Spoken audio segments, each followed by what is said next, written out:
A dead female humpback whale washed ashore at Manasquan Beach in mid-February. The following month, dolphins stranded on the Jersey shore, including 8 at one time.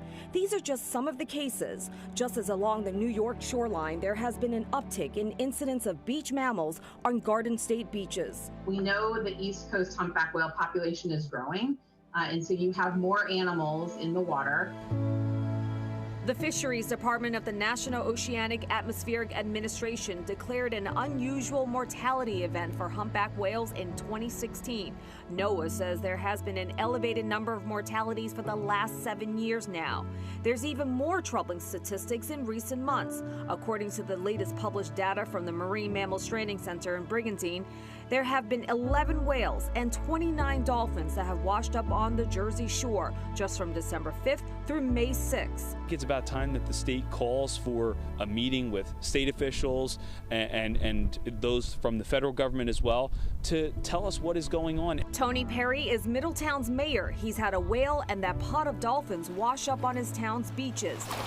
As with the marine mammals stranded in New York, experts attribute the most likely causes to be human interaction, like vessel strikes and fishing gear entanglement, warmer waters due to climate change, and disease. But Mayor Perry is raising the red flag on another potential factor. Why shouldn't the public have a right to know what the government is doing by leasing out these areas along our coast for wind turbines and wind energy?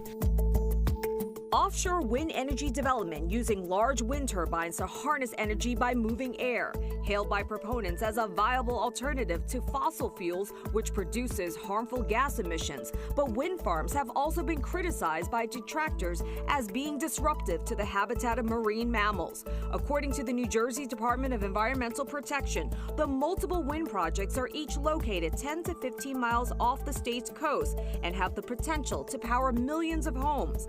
They add that sonar mapping, the use of sound waves to identify sites for wind farms, are kept at a certain audio level and in areas clear of any marine mammals.